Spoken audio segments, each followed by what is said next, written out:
Hello दोस्तों, तो एक हम कहानी सुनाने जा रहे हैं। एक छोटी सी घर थे, उसमें हंसता खेलता परिवार था। 4 बच्चे, 2 मियाँ बीवी था। बहुत हंसता खेलता परिवार था दोस्तों। 4 बच्चे के लालन पालन बहुत प्यार से किया उसका माँ। और जब उस बच्चे 18 साल के हुआ ना, तो वो लड़का जो मांगता था बचपन से दोस्तों, जो उसका माँ देते थे।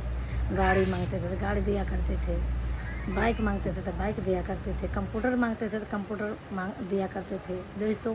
वो 12 लाख रुपया जुआ में भी हार गया। जो थ्रिंग मार्केट होता है ना दोस्तों, उसमें 12 लाख रुपया वो लड़का हार गया। माँ से मांगते गया, माँ देते गया, बैंक में से निकाल के वो माँ दिया। हारते गया, माँ देते गया, क्योंकि वो बच्चा माँ से बहुत प्यार करते हैं, माँ उसका से बहुत प्यार करते थे दोस्तों। ऐसे करते करते कुछ दिन बीतते गया। फिर वो लड़का कभी रात के इधर उधर भागने लगा, कभी दोस्तों के साथ तो कभी गुंडागर्दी के साथ। फिर मैंने सोचा कि ऐसे करता है, अगर शादी कर दूँगी ना तो ये सही सलामत रहेगा। उसका इच्छा, हर इच्छा पूरा करते करते मैं परेशान हो गई, थक गई। उसका बाप लड़ाई करते थे मेरे से, फिर भी मैं अपने पति से लड़ के उसका इच्छा पूरा करते थे दोस्तों। पैसा मांगते थे, पैसा दे देते थे, जो मांगते थे जो हम दे दिया करते थे दोस्तों। एक दिन क्या हुआ दोस्तों, एक लड़की के फ़ोटो आया तो लड़की बहुत उसका पसंद आया। बोला कि मैं शादी करूँगी, इसी से शादी करूँगी। मैंने सोचा कि हर इच्छा तेरे पूरा किया हूँ, ये भी इच्छा तेरे पूरा कर दूँगी। मेरे पति बोला कि नहीं, गरीब घर की लड़की है, वो दहेज नहीं देना चाहते हैं। दहेज मांगा तो बोला कि दहेज नहीं दूँगी। तो मेरे पति बोला दहेज के बगैर मैं शादी नहीं करूँगी, क्योंकि मेरे 7 लाख रुपया मेरे शादी में खर्चा होगा।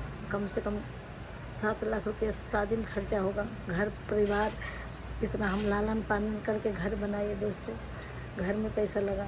इसलिए उसका पापा बोला कि मैं फ्री में शादी नहीं करूँगी। मैं बोला कोई बात ना, फ्री में शादी कर लो, क्योंकि मेरे पास सब कुछ है जी। दूसरा के लेकर चीज़ मैं क्या करूँगी। मैं दहेज मना कर दिए।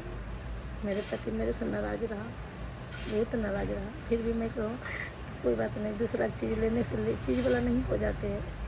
हमारा सब कुछ प्रभु ने दिया है, तो मैं दूसरा क्या करूँगी लेके। इस लड़की के देख के मैंने दोस्तों शादी कर लिया। और शादी करने के बाद कुछ दिन भी नहीं हुआ, वो लड़की झगड़ा करने लगा मेरे से। 2-3 बजे तो मेरे को मारा, मेरी बेटी को मारते हैं, गाली देते हैं, कहते हैं मैं नहीं करूँगी झाड़ू पोछा। दोस्तों यहाँ पर घर झाड़ू पोछा वाले बस होते हैं, यहाँ गाय भैंस नहीं है कि घास करने जाओ, लकड़ी उतारने जाओ। गांव में तो बहुत चीज़ करने पड़ते हैं, घास काटना पड़ते हैं, गोबर उठाने पड़ते हैं। यहाँ बस झाड़ू पोछा लगाओ और खाना बनाओ, खाओ, और भी उसके बाद टीवी देखते रहो। इतनी सी काम में वो बोलने लगा कि मैं किसी का नौकर हूँ, काम करके दूँगी। मेरी दुकान था कॉस्मेटिक के, मैं दुकान पर जाया करते थे दोस्तों, घर में नहीं रहा करते थे। और मेरी बेटी पढ़ाई करती थी बरमे में, बीए में पढ़ाई कर रहे हैं दोस्तों। वो कभी पढ़ने चल जाती थी, कभी घर पर रहती थी तो हाथ बटा देती थी। मैं भी कभी सुबह करके जाती थी, 12-1 बजे मैं निकलती थी, कभी 12 बजे कभी 11 बजे। मैं हाथ बटा देती थी काम करने में, झाड़ू पोछा करने में। फिर भी वो झगड़ा करती थी दोस्तों। उसका पास ऐसे करते करते 2 बच्चे हुआ। बच्चे को बहुत मारा पिटा करते थे। मैं बोलती थी तो मेरे को भी गाली देते थे, मेरे को भी बोलते थे उल्टा सीधा। ऐसे करते करते दोस्तों कुछ दिन बीत गया। उसके बाद बोला बस मेरे को पति चाहिए और कोई भी नहीं चाहिए, मैं किसी के साथ नहीं रहूँगी, अपना पति के पास रहूँगी, पति के साथ रहूँगी, कोई भी नहीं चाहिए और किसी से मतलब नहीं है। कुछ दिन हुआ दोस्तों, मैं सोचा चलो मेरे बेटा के जहाँ खुशियाँ मिलते हैं जहीं जाओ, ये भी इच्छा पूरी करते हैं। तो दोस्तों वो रूम लिया और कहीं रूम लिया है, और कहीं रूम में वो जा रहा है, बच्चे को लेकर जा रहे हैं दोस्तों। बच्चे के मेरे सामने मारते हैं, पीटते हैं, मैं रहती हूँ तो बचाती हूँ। उसका नाम प्रिंस है। बच्चे बहुत प्यारा है, हमेशा दादी दादी करते हैं। और सोना भी उसका मेरे ही पास था दोस्तों। खाना पीना मैं खिलाया करते थे। मैं दुकान पर चल जाते थे तो पता नहीं 3-4 घंटा बहुत मुश्किल से रहा करते थे। और वो बच्चा कर लेकर जा रहे दोस्तों। अगर कुछ भी होता है, चाहे मेरे लड़का के और चाहे मेरे पोता के, तो वो जिम्मेदार भी होगा दोस्तों, मेरे नहीं, क्योंकि मैं उसका साथ कुछ भी नहीं किया। वो झूठ मेरे से इल्ज़ाम लगाते हैं कि मेरे को मारा है, गरियाया है। तो दोस्तों इससे पहले वीडियो डाले हैं, उसमें सब कुछ आप तो देख ही लिए होंगे। ये भी वीडियो देखना दोस्तों कि मैं बहू से बहुत प्यार करती थी, बेटी जैसा रखती थी। लेकिन कहते हैं दोस्तों ना कि जब सास अगर बेटी जैसा बहू के माने, तब बहू के भी सास को अपना माँ जैसे माने। लेकिन ये लड़की में अलग ही है दोस्तों। सास के कभी माँ नहीं, मानवी नहीं किया। वो माँ सास के हर में सब दुश्मन के नज़र से देखा, कभी नहीं सास के वो अपना माँ समझा, कभी नहीं। मैं अपना बहू के, बल्कि बहू नहीं, मैं बेटी करके लाई थी और बेटी में समझती थी। पता ना इतना मैं अंधा प्यार करने लगे दोस्तों कि उसका कुछ दिखाई नहीं दिया। कोई बात नहीं दोस्तों, उसका परमेश्वर उसका रक्षा करे, सुखी रहे और जहाँ रहे, जहाँ शांत रहे, आनंदित रहे, और हमारा बेटा भी उसका साथ खुश रहे दोस्तों। यही मैं चाहती हूँ, कहीं भी रहे खुश रहे।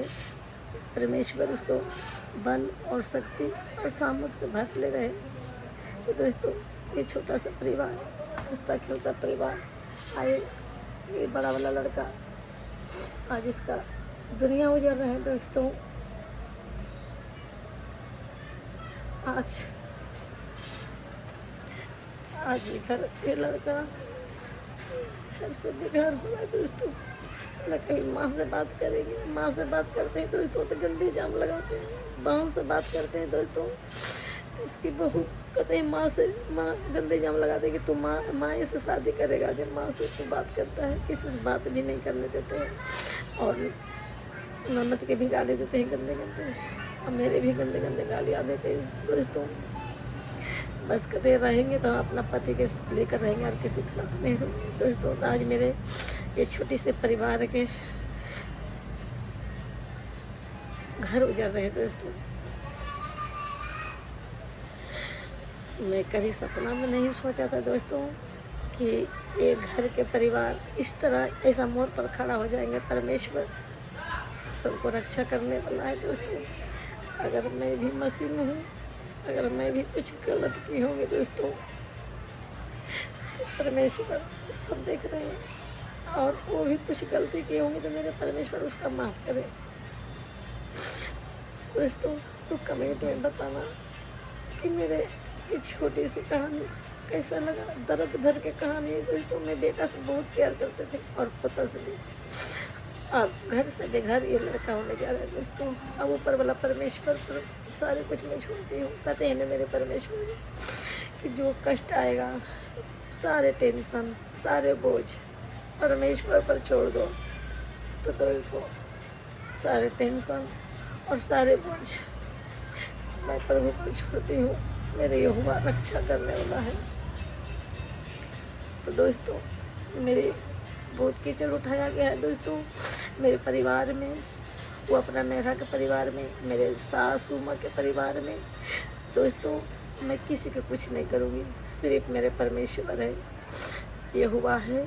यहोवा जो करेंगे, जो ऊपर वाला करेंगे। मैं गलत होंगे परमेश्वर के कहती हूँ कि मैं गलत होंगे परमेश्वर, तो तू देख रहा है। और वो भी गलत भी रहे परमेश्वर, तो उसका तू क्षमा करना और आनंदित रखना। जहाँ भी रहे मेरे बेटा और बहू खुश रहे, मैं यही चाहती हूँ दोस्तों। तो आज ये लड़का के दोस्तों, ये लड़का तो माँ से दूर हो रहे हैं, भाई से भी, बाप से भी, छोटी सी परिवार से अलग होने जा रहे दोस्तों। ये अब कभी नहीं आएगा, क्योंकि दोस्तों 2 बाजी भाग चुका। बार बार भागते हैं दोस्तों घर से ये बहू मेरी। मैं बार बार बुला लेती हूँ, मेरे को दिल ऐसा है मैं दोस्तों कि मैं बार बार बुला लेती हूँ। मेरे बहुत दिल के अंदर बहुत माया था बच्चों पर। 2 बाजी भागा दोस्तों, दोनों बाजी बुला लिए, 1 बाजी पुलिस भी बुला लिया। मेरे बेटा के बहुत पिटाई करवाया, छोटा वाला के, जब एक बात भी नहीं भाभी से बोलते हैं, भाभी माँ कहते हैं। 8वां क्लास में पढ़ा करता है दोस्तों। पुलिस वाला के झूठ बोल दिया कि मारते हैं सब मिलके, तो मेरे लड़का के मार खिलवाया फिर भी मैं रख लिए दोस्तों 1 साल पहले। फिर भी मैं उसको रखा कि कोई बात नहीं, बहू है, माफ़ कर दे। पुलिस तक बुला लिए दोस्तों। मेरे बेटा उसका प्यार में अंधा पागल हो चुका है, आँख पर पट्टी बना चुका है। अब यहोवा परमेश्वर मेरे पिता मेरे बेटा का बुद्धि ज्ञान दे, इसका आँख पर से पट्टी हट पाए यीशु समर्थ के नाम से। पिता मैं यही दुआ यही प्रार्थना करती हूँ परमेश्वर से कि मेरे इल्ज़ाम जो लगा रहे प्रभु, गंदे गंदे इल्ज़ाम लगा रहे प्रभु मेरे ससुराल में, जहाँ मेरे ससुराल है, मैं बाहर में रहती हूँ दोस्तों। मेरे सासू माँ लग फ़ोन करती है, वो अपना परिवार लग फ़ोन करती है, सगर दिन भर फ़ोने में रहते हैं दोस्तों। सगर जो बेटी अपना घर के कहानी दूसरा लग बताएगा, अपनी माँ बाप लग, अपना अपना सास के सासू माँ लग, उसका गोतनी जेठानी लग, वो लड़की कभी नहीं बस पाएगा दोस्तों। क्योंकि अपना घर के जो होता है ना इज्जत दोस्तों, उसका झांकना चाहिए।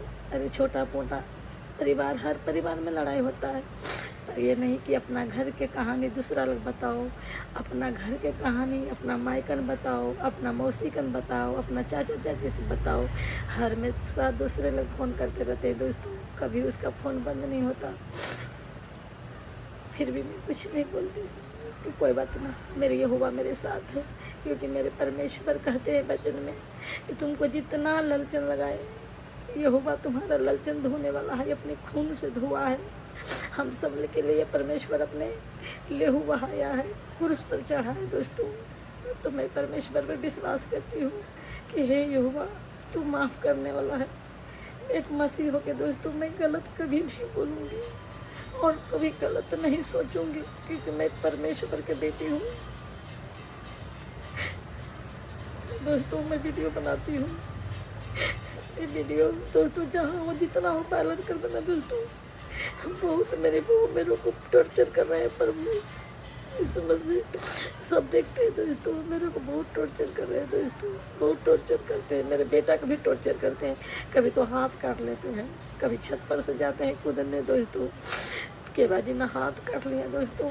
इसीलिए मेरे बेटा उसका बात मानता है कि क्या पता फांसी लगा ले, कट मट जाए तो मैं फंस जाऊंगी, मेरी बहन जवान को जेल में चली जाएंगे। गलत गलत इतना इल्ज़ाम लगाते हैं दोस्तों, इसलिए मेरे बेटा उसका बात मानते हैं। और मैं भी मजबूर रहती हूँ कि कोई बात नहीं, जैसे रहे जैसे रहे, लेकिन सीना से फालतू हो रहे दोस्तों। इसीलिए मेरे बेटा मजबूर होकर यहाँ से लेकर उसको जा रहा है। आज जा रहे दोस्तों, चला जाएंगे आज, सारे सामान निकाल लिया है, जा रहे दोस्तों। तो जितना से जितना हो मेरे कमेंट और शेयर करना, और मेरे को इंसाफ परमेश्वर देगा। किसी पर मैं विश्वास नहीं करती हूँ, सिर्फ परमेश्वर पर विश्वास करती हूँ दोस्तों। मैं जानती हूँ कि मेरे परमेश्वर सच्चाई पर चला है। प्रभु के वचन में लिखा है कि तू खड़े रह अड़े रह, चाहे तो कितनों दुख आएंगे दोस्तों, मैं खड़े रहूँगी अड़े रहूँगी। मैं बेटा को छोड़ दिया दोस्तों, ऐसे जिगर का टुकड़ा था बहुत, बेटा और पता। अब से मैंने उसको परमेश्वर के हाथ में सौंप दिया हूँ, यीशु समर्थ के नाम से। तो दोस्तों छोटी सी मेरी कहानी है दोस्तों,